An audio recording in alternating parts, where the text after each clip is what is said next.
Thanks everyone for coming. This is the third week of a 12-week series. This week, we are going to cover Bitcoin mining economics. So AJ Scalia wrote an amazing post back in April-ish, right, AJ? Yeah, I think so. Yeah, so this will dive into some of the concepts that he created in that post and just really think about how AJ thinks of Bitcoin mining economics. So turning it over to you, AJ. I'm going to go off video and go on mute. Cool. Awesome. Well, thank you, Amanda, and welcome everyone. As Amanda said, my name is AJ Scalia. I work on the Bitcoin mining team at Galaxy Digital. And as Amanda also said, this presentation is really focused on the economics of Bitcoin mining and how I personally think about them, and more specifically, kind of what makes a profitable Bitcoin mining operation. So just to start off, in my view, I think the proper way to think about Bitcoin mining is really that it's a commodity production business through and through, just like gold mining, just like oil and gas production, or what have you. So I wanted to start by just highlighting a few what I view as important similarities. First, in Bitcoin, the end product, Bitcoin, obviously, is regulated as a commodity by the Commodity Futures Trading Commission. Second, units of the end product, again, Bitcoin, are largely undifferentiated from and fungible with one another, which is, of course, a hallmark of all traditional commodities. Third, as with traditional commodities, where you're effectively extracting, this natural resource from the earth, the process of producing Bitcoin is extremely energy intensive, and it requires significant investment in fixed assets up front. Fourth, I would say market participants in Bitcoin mining who have low marginal cost of production tend to have sustained competitive advantages over other Bitcoin miners. This is something you see in traditional commodity markets as well, and it's something we'll talk more about later in this presentation. And then finally, and this is a bit more abstract, but as in traditional commodity markets, you have this idea of successive layers of the Bitcoin mining supply chain or value chain, kind of refining or adding value to the commodity to transform it into a state that's ultimately more useful for a particular end market. So we see this in oil and gas markets where you have the concept of upstream, midstream, and downstream operations, but it also exists in Bitcoin mining where miners are really producing hash rate or hashes, and they're effectively selling that to the mining pools, which in turn kind of refine the hash rate by using it to create blocks that are ultimately more useful to the Bitcoin network. So this chart shows the relative scale of different commodity production businesses based on the estimated annual revenues earned by producers. And as you can see, Bitcoin mining still considerably smaller than many of the larger traditional commodity markets. So one key property of your economics as a Bitcoin miner is that your revenues are unknown and variable, and your costs tend to be more predictable and stable. So what this means is your position on the mining cost curve is crucial. On the revenue side, your revenue obviously consists of mining rewards, which is the Bitcoin you earn as a miner. These mining rewards have two subcomponents. You have the block subsidy and transaction fees. Today, the total mining reward is generally around 90% block subsidies, 10% transaction fees. But over the coming years, as these subsidies dwindle with subsequent halving events, this will shift more to be mostly fees at some point in the future. Over the long term, your share of overall network mining rewards is equal to your share of the overall network hash rate. So for example, if you control 1 exahash per second and the total network is at 100 exahash per second, you can expect to earn on average 1% of total mining rewards over a sufficiently long time frame. The fiat denominated value of your revenue is also very important because as a miner, your expenses are denominated in fiat. So you need to pay your power bill in US dollars, for example. The fiat denominated value of your revenues, it depends heavily on the price of Bitcoin, and it depends heavily on network hash rate. Both of these variables are unknown to miners and they're not controlled by miners. And so because your revenues are largely out of your control, miners focus on what they can control, which is the cost side of the equation. And on the cost side, your cash costs are really dominated by one cost in particular, which is power. And your power expense tends to be a function of your electricity rate, your power consumption, and your uptime. I would also note that depreciation is a really significant expense for miners, but it's a non-cash one. And this is something we'll talk a little bit more about later in the presentation. So this is what a typical P&L or income statement looks like for a Bitcoin miner. I thought it might be a useful framework for exploring mining economics to just kind of walk through what the typical income statement might look like and kind of touch on what I think are some of the most important line items in determining a miner's profitability. So obviously revenue is a huge one, and we'll start there. Now we've talked about how Bitcoin mining resembles traditional commodity production in many ways, but it's also clearly different from traditional commodities in at least one key way, and that is Bitcoin has this hard cap of 21 million units, and its supply curve or its issuance schedule is largely predetermined. And so these two features mean Bitcoin supply is perfectly inelastic. Now, what does that mean? Supply elasticity or inelasticity describes how the supply of an asset responds to changes in the asset's price or changes in demand for the asset. So looking at the left-hand side of this page, in traditional commodities, production responds quite readily to changes in demand. So you can clearly see increases in gold production in response to the bull markets in the price of gold in the 1970s, and then again in the 2000s. When the price of gold is high, there's a clear market incentive to invest in developing new gold mines and increasing output at existing gold mines. And the responsiveness of the supply to demand brings the price of the commodity back down. By contrast, Bitcoin, of course, has this fixed supply of 21 million units, and we know with relative certainty when these units will be issued, thanks to the difficulty adjustment that happens every 2016 blocks. So looking to the chart on the right, Bitcoin supply is completely unresponsive no matter what happens to demand. This is the secret to what a lot of people have called Bitcoin's number go up technology. And it's just another way of saying any change in demand for the commodity shows up in its price. It also has some perhaps non-obvious implications for miners though. And that is, regardless of price, the same number of Bitcoin continues to be produced. And so this means in bear markets, high cost miners who are unprofitable will shut off their machines, allowing low cost producers to actually accumulate a greater share of overall Bitcoin mining rewards, because the same amount of Bitcoin is being produced regardless. So if you can last that bear market, you can actually accumulate more Bitcoin, just completely ignoring its fiat value, and you can make outsized returns if you can last long enough for the price to actually rebound. When it comes to determining a miner's revenue, the price of Bitcoin and network hash rate alone really tell you very little.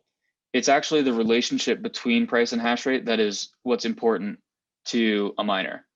And this relationship between these two variables can actually be collapsed into a single metric that I like to call dollars per terahash per second per day, which is, it's kind of a mouthful. So I'll probably just call it dollars per terahash for the rest of this presentation, but just know this is the metric I'm referring to when I say that. And what this is it's effectively the US dollar denominated revenue that you can expect to earn in a day for a given unit of hash rate. And so if we deconstruct this metric, you can see the numerator with that dollar sign accounts for the USD value of the mining rewards that's earned by the entire network. And then that first denominator, the terahash, accounts for network hash rate. And so again, what this metric aims to do is look at the relationship between price and hash rate and how it kind of changes over time. In periods where the price is increasing faster than hash rate, you'll see this metric increase. In periods where hash rate is increasing faster than price, you'll see this metric decrease. And I would just end by saying, when you're forecasting this metric, keeping it flat or constant does not necessarily mean that you think there's going to be no change in the price of Bitcoin or network hash rate. Rather, you could be expressing a view that over the long term, price follows hash rate. And so over a long enough time horizon, changes in price will likely be offset by equal changes in hash rate in either direction.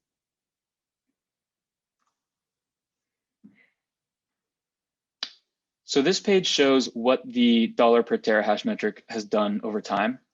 And you'll notice there's this sort of downward trend over the long term. but it's interrupted by these brief periods of rapid increases in dollars per terahash. As a miner, the sad reality is most of the time your profit margins are going down because more miners are joining the global competition, and you constantly have more efficient hardware coming online that's kind of displacing older, less efficient hardware. And so what's really important is for you to be hashing during these brief windows of heightened profitability, because that's really what pays for all the times when your profitability is going down. So you can see the dollar per terahash increases in the summer of 2019 when we had kind of that brief head fake and we all thought we were entering a bull market. And then again in mid to late 2020 last year, when Bitcoin price made new all-time highs. And then, before we retraced, around 50% in the last few months. So today we're sitting at around just over 20 cents per terahash, which is above the average since 2019. And it's still actually a pretty comfortable spot for most miners.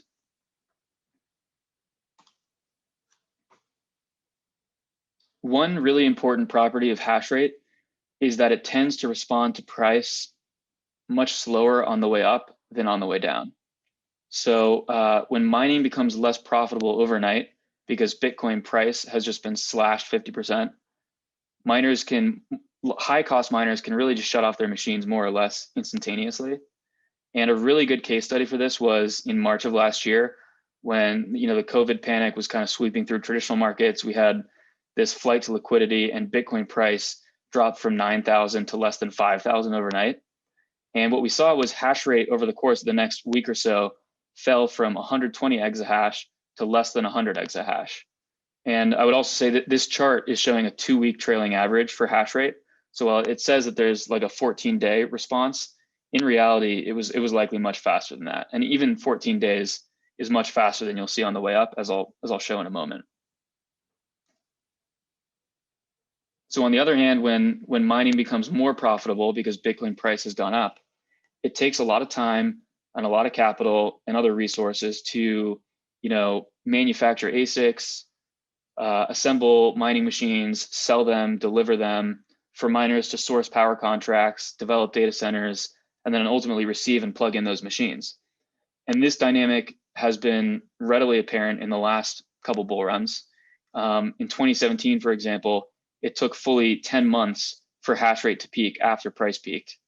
And then similarly, in the bull run that started last year, we saw hash rate has still gone up significantly less than price has, even before we had this ban in China that kind of led to a precipitous hash rate decline in the last few weeks. So this asymmetry in hash rate responding to price really underscores the point I made earlier, which is when price surges and hash rate can't keep up, those are the times when you really want to have miners plugged in.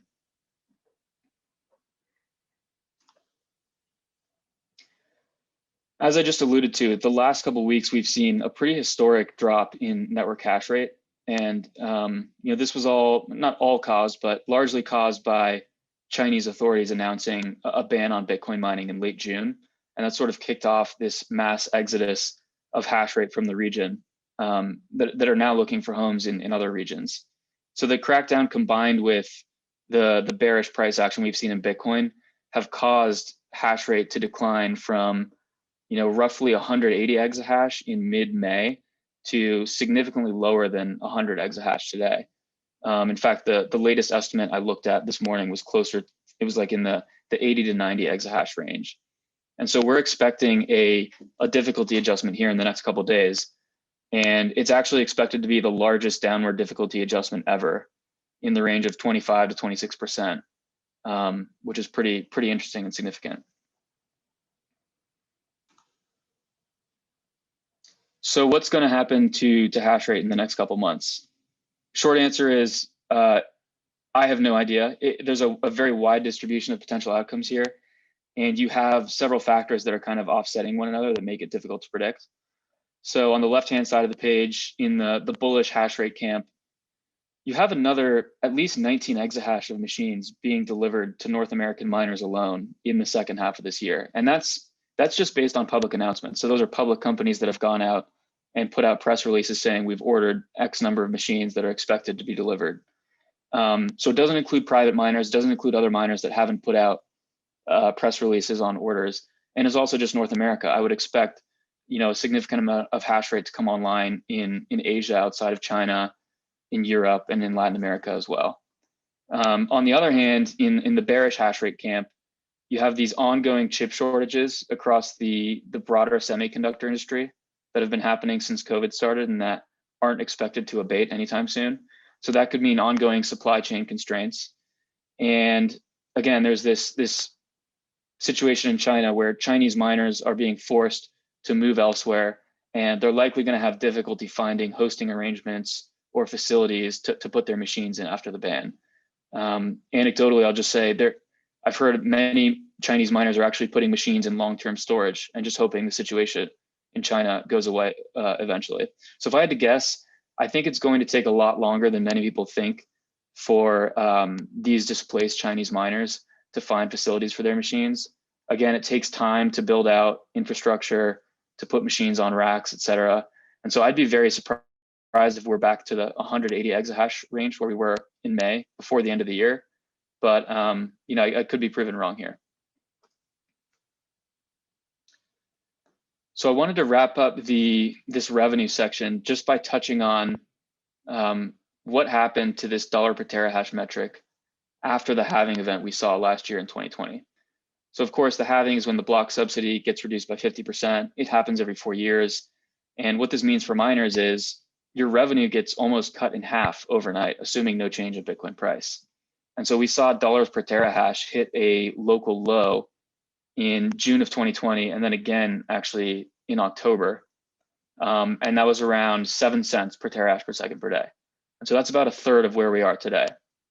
And the reason I bring this up is, again, the best way to ensure long-term success in a mining operation is to just be low enough on the cost curve that you're still producing Bitcoin at a positive margin during these prolonged dollar per terahash downturns.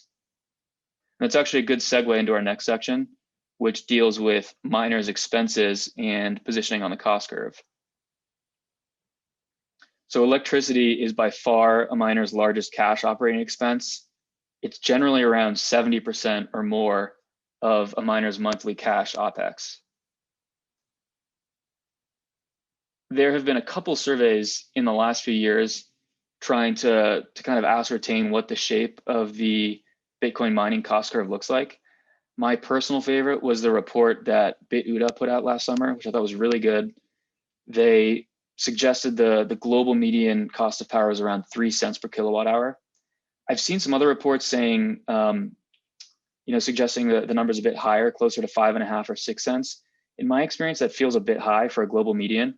But at any rate, let's just assume it's closer to 3 cents.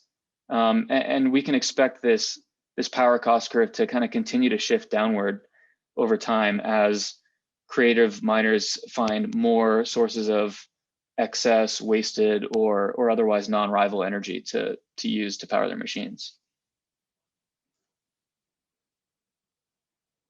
So again, if we assume that the median cost of power is 3 cents, and we add in another cent of additional operating expenses on top, then this second blue line here, the second one from the top, shows what the median miner's EBITDA margins would look like across various dollar per terahash levels. So today at around 20 cents, the median miner is sitting quite comfortably with 85% EBITDA margins. And even the higher cost producers in the 8 to 10 cent range are actually performing quite well. However, if you look to the left side of this x-axis at some of the lower dollar per terahash levels, you can see some of the higher cost producers would have been in negative margin territory when we hit a dollar per terahash of 7 cents following the halving last year. And I would just say these margins are shown pre-tax. So depending on a miner's jurisdiction, these will be significantly lower once they're tax affected. The other really large component of a miner's cost structure is depreciation expense. It's a non-cash expense, but depreciation is really a function of how much a miner spends on CapEx to purchase machines and build out infrastructure, et cetera. And because mining is such a capital intensive business, this depreciation ends up being a pretty meaningful line item on the income statement. So this next section, I'm really going to talk about depreciation, but also CapEx, since they're both so closely related to one another.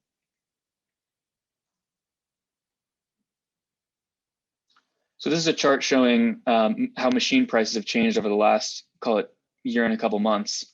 One of the most obvious and important pieces of CapEx for any miner is buying mining machines. And to state the obvious, you want to be buying machines, new machines, or replacing existing machines when dollars per terahash, and therefore machine prices are low. And these machines are quite literally money printers, so it shouldn't come as a surprise that they're so highly correlated to Bitcoin's price in terms of their own price. But one interesting observation I would make, if you look at the older, less efficient machines, and so on this chart, it would be the Bitmain S9s, they tend to be more convex to the price of Bitcoin. And by that, I mean, unless you have extremely low cost power, you can only really run these machines profitably when dollar per terahash is very high. And so from a price perspective, these machines appreciate faster when Bitcoin price increases, and they decline faster on the way down relative to other mining machines. And so as you can see from this chart, machine prices rose sharply through Q1 with Bitcoin price.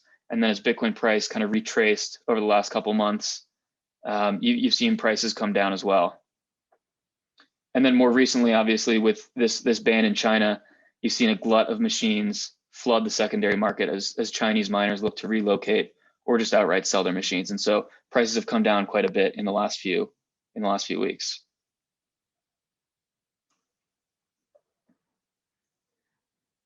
When you buy your machines and how much you pay for them is certainly important, but what type of machine you buy is also very important as a miner.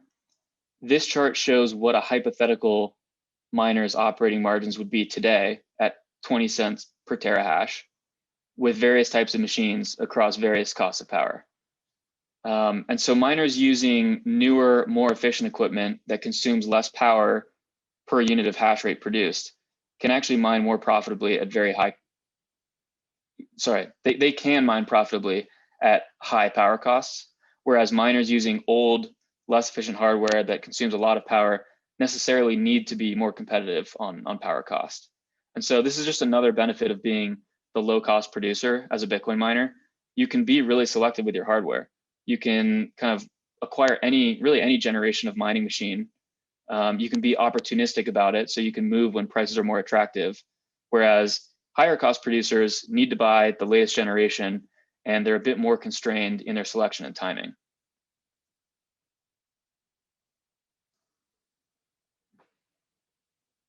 Beyond machines, your other CapEx requirements are going to depend largely on your setup and your particular degree of vertical integration, which I like to think about on a spectrum. So in general, I'd say there's kind of a trade-off between CapEx and OpEx, where if you're a more vertically integrated miner, you have to spend more on CapEx, but this allows you to achieve lower OpEx. And conversely, a less vertically integrated miner spends less on CapEx, but generally has higher OpEx. And so just starting on the left side of this page, on the one extreme, you have fully vertically integrated miners that, they're really power producers. They produce power, they mine Bitcoin, they own everything from the generation asset to the data center down to the machines that sit on the racks. And then moving one to the right, you have miners who don't necessarily own their power generation. They might partner with energy producers or connect to the power grid, and they generally own their own data centers and the machines within those data centers. And then moving to the right, you have miners who really own the machines only, and they outsource everything else, like the data center management, the power procurement. They outsource all of this to dedicated mining hosts. And so these companies are really retail and enterprise hosting clients, and they tend to have a much higher cost since there's more layers of margin kind of sitting below them in the stack. And then finally on the far right, this is more theoretical and candidly a little bit speculative, but someday we might see companies that don't actually own machines at all, and they're just entering into financial contracts that really give them exposure to mining. So in traditional commodities markets where you have this concept of gold royalty companies or streaming companies, and they buy forward production from mines around the world, and this allows them to diversify their risk and operate in sort of an asset-light model without actually investing in the underlying gold mines.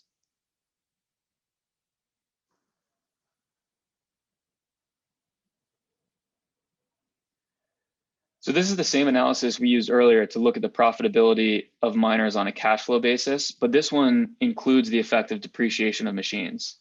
And it assumes that miners are buying latest generation hardware at current market prices. So the first observation I would make is obviously all of the lines have shifted downwards significantly since they're now burdened by depreciation. In fact, before we saw these machine prices come down following the Chinese crackdown, most miners who were buying latest gen hardware in the past few months would have had depreciation expense that was greater than electricity expense. And that's just because machine prices have been so high recently relative to what they have been in the past. At current dollar per terahash, again, 20 cents, miners with the median all-in OPEX of 4 cents are generating operating margins above 50%. And even the higher cost producers in the 8 to 10 cent range are sitting pretty comfortably. Again, same story, however, if you move to the left side of the x-axis, you'll see something a bit different. At the post-halving dollar per terahash level of 7 cents, even miners with 2 cents of all-in OPEX would be producing negative operating margins had they purchased latest gen machines at these higher prices. So all this goes to show even a highly competitive cost of power isn't enough if you mistime your machine purchases or end up overpaying on CapEx.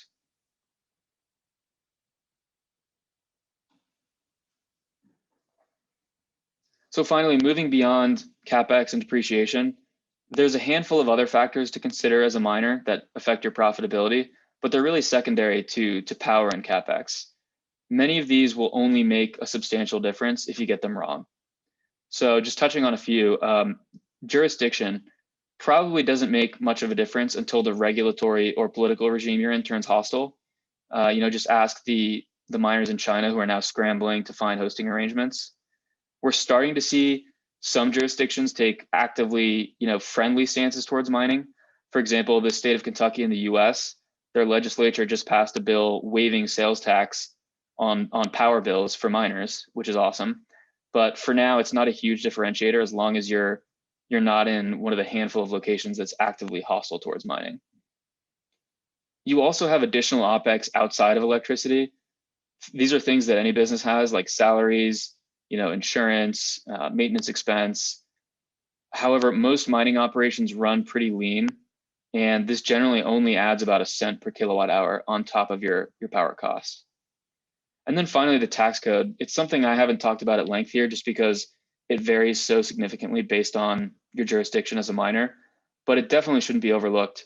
The corporate tax rate in the US is 21%, and this means taxes are probably a close third behind power and depreciation in terms of importance to US miners and the effect it has on profitability.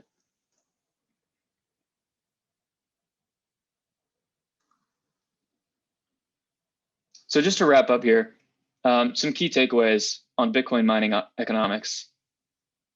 Again, Bitcoin mining resembles traditional commodity production in many ways, but it has subtle and important distinctions. Most notably, Bitcoin's 21 million hard cap and predetermined issuance schedule mean it has a perfectly inelastic supply, and that all changes in demand for the asset show up in its price. And again, this is the number go up technology that we all know and love. Miners have unpredictable revenues due to fluctuations in Bitcoin price and network hash rate, but relatively stable and predictable costs. And so for this reason, a miner's relative positioning on the industry cost curve is key to long-term success. For miners, the relationship between Bitcoin price and network hash rate is more important than either variable on its own. And you can actually collapse these two metrics into a single dollars per terahash per second per day value that captures the relationship between the two. The several months long time lag between Bitcoin price increases and network hash rate responses to those increases creates these brief windows of high profitability for miners. Again, you really want to be mining during these windows as they pay for the other periods of declining profitability. Miners' two largest expenses are electricity and depreciation, and not surprisingly, returns are most sensitive to power and CapEx costs. On the power side, you could think of competitive power price as being in the neighborhood of 4 cents per kilowatt hour or below, And when it comes to CapEx, what machines you buy, when you buy them, and how much you pay for them can all be really important differentiators for an operation. And then finally, other variables, additional OpEx, the regulatory regime you're in, the tax code you're subject to, these can all affect profitability at the margins, but most of the time they really only make a difference if you get them meaningfully wrong.